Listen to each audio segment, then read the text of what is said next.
Shalom,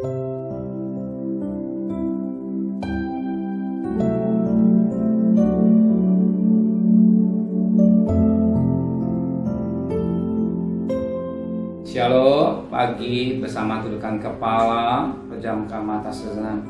Tiada kata yang manis selain ucapan syukur pada Bapa di surga buat kasih karuniamu yang melimpah dalam hidup ini. Kami masih hidup, kami bisa bernapas, kami ada semua karena kebaikan Engkau.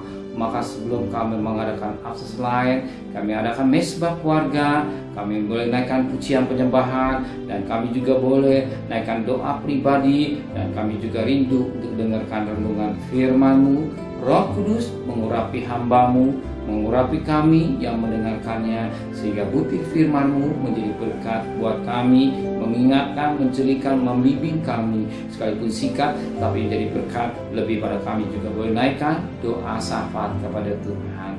Haleluya, amin. Shalom, pagi, mari sama-sama kita akan membuka firman Tuhan Efesus pasal yang ketiga.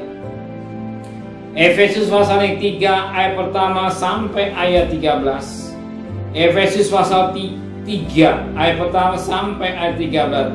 Rahasia panggilan orang-orang bukan Yahudi. Itulah sebabnya aku ini Paulus, orang yang dipenjara karena Kristus Yesus. Untuk kamu orang-orang yang tidak mengenal Allah, memang kamu telah mendengar tentang tugas penyelenggaraan kasih karunia Allah yang dipercayakan kepadaku karena kamu, yaitu bagaimana rahasia yang dinyatakan kepadaku dengan wahyu, seperti yang telah kutulis di atas dengan singkat. Apabila kamu membacanya, kamu dapat mengetahui dari madanya pengertianku akan rahasia Kristus, yang pada zaman angkatan-angkatan dahulu tidak diberitakan pada anak-anak manusia, tetapi yang sekarang nyatakan di dalam roh kepada rasul-rasul dan nabi-nabinya yang kudus, yaitu bahwa orang-orang bukan Yahudi karena berita ini turut menjadi ahli-ahli waris dan anggota tubuh dan peserta dalam janji yang diberikan dalam Kristus Yesus. Dari Injil itu aku telah menjadi pelayannya menurut pemberian kasih karunia Allah yang dianugerahkan kepadaku sesuai dengan pengerjaan kuasanya. Kepadaku yang paling hina di antara segala orang kudus telah dianugerahkan kasih karunia ini untuk memberitakan kepada orang-orang bukan Yahudi kekayaan Kristus yang tidak terduga itu, dan untuk menyatakan apa isinya tugas penyelenggaraan rahasia yang telah berabad-abad tersembunyi dalam Allah yang menciptakan segala sesuatu, supaya sekarang oleh jemaat diberitahukan berbagai ragam hikmat Allah pada pemerintah-pemerintah dan penguasa-penguasa di surga, sesuai dengan maksud abadi yang telah dilaksanakan dalam Kristus Yesus Tuhan kita. Di dalam Dia kita beroleh keberanian dan jalan masuk ke dalam Allah dengan penuh kepercayaan oleh iman kita kepadanya. Sebab itu aku minta kepadamu supaya kamu jangan tawar hati melihat kesesakanku, karena kesesakanku adalah kemuliaan Allah.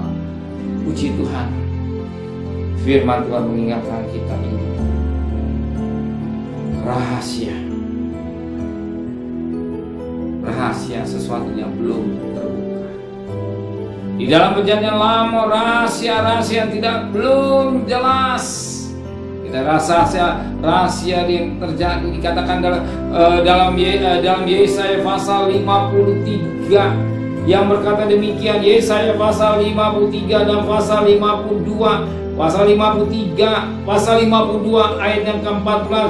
Sebab seperti banyak orang tertekun melihat Dia, begitu buruk rupanya, bukan seperti manusia lagi, dan tampaknya bukan lagi seperti anak manusia lagi. Bahkan dikatakan pada pasal 53 ayat yang kedua dan selanjutnya, supaya taruh ia tumbuh di hadapan Tuhan, dan sebagai tunas dari tanah kering. Ia tidak tampan dan sebaliknya pun tidak ada sehingga kita memandang Dia, dan rupanya tidak sehingga kita mengingininya. Dia dihina di orang yang penuh kesengsaraan dan yang biasa menderita kesakitan. Ia sangat dihina sehingga orang menutup mukanya. terhadap dia, dari kita pun dia tidak masih hitungan. Tapi sesungguhnya penyakit Allah yang ditanggungnya dan sengsara kita yang dipikulnya. Orang kita mengira dia kena tulah, dipukul dan dia tapi dia tertikam oleh karena pemberontakan kita. Dia dinemukan oleh karena kejahatan kita, ganjaran yang mendatangkan keselamatan bagi kita ditimpakan padanya. Dan oleh bilunya kita menjadi sembuh. Kita sekalian sesat di domba, masing-masing kita mengambil jalan sendiri. Tapi Tuhan telah menimpa kepadanya kejahatan kita sekalian. Dia anak, tapi dia membiarkan diri tidak dan tidak membuka mulutnya. Seperti anak domba yang dibawa ke pembantaian, seperti itu domba yang keluar di depan orang-orang yang menggunting bulunya, ia tidak membuka mulutnya. Di suatu nubuatan, satu rahasia. Siapakah anak domba itu jelas sekarang dibukakan. Zaman Paulus dipanggil Tuhan, dipakai Tuhan, dibukakan siapakah anak domba itu. Itulah Kristus yang rela menderita dan rela menderita sengsara sebagaimana ditulis pada Yesaya pasal 52 ayat 14, yang tidak pampat hatinya mengalami penderitaan. Bahkan dikatakan pada Yesaya 53 ayat 2, dan selanjutnya mengalami penderitaan. Dia bagi anak domba yang keluh, dia tidak melawan. Itu adalah pribadi Kristus. Rahasia tentang Kristus yang rela mati, yang sudah menyelamatkan saudara, dibukakan. Sebagaimana firman Allah berkata pada Efesus pasal 3 ayat yang ke Efesus 3 ayat yang ketiga, yaitu bagaimana rahasianya dinyatakan kepadaku dengan wahyu, seperti yang telah kutulis di atas dengan singkat. Wahyu.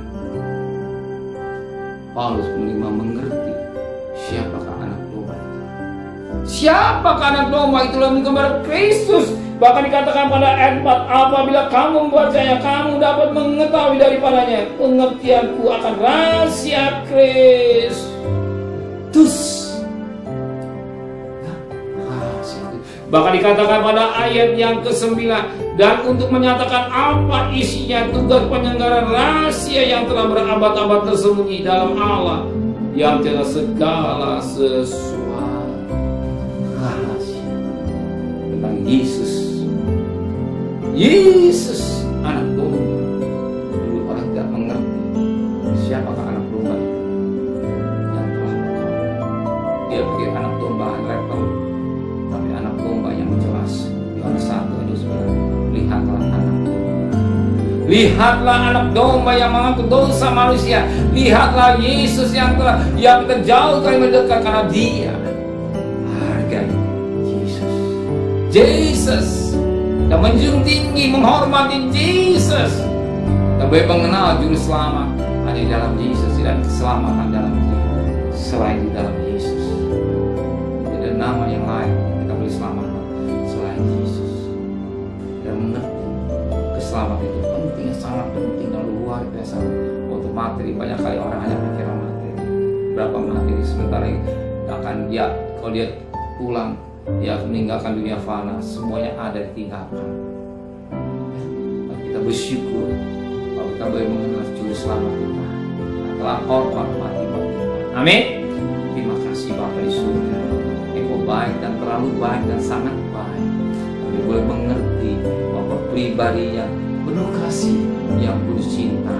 Rahasia ini katakan pada kami di zaman, suatu pribadi yang penuh cinta dan kasih, yang telah berkorban untuk menyelamatkan kami ketika kami masih berdosa. Terima kasih Bapa di surga. Setiap perjalanan kami bekerja, berdagang, sekolah, kuliah, pergi dengan selamat, pulang dengan selamat. Terima kasih Bapa di surga. Kembalikan besok pagi tubuh yang sehat dengan tidak berangsang Bapa juga. Berkati Bapak Presiden, Wakil Presiden, para Menteri, para Gubernur, para Bupati, para Wali Kota, para Camat, para Lurah, para RW, para medis, para lawan, para TNI Polri. Berikan mereka takut kepada Tuhan. Terima kasih Bapak, segala kasih. Terimalah berkat nikmat ya Allah Bapa, cinta kasih sayang dari Tuhan Yesus Kristus, dan berkat Roh Kudus serta saudara mulai hari ini sampai maranatha Tuhan Yesus datang. Yang cinta Dia katakan Amin.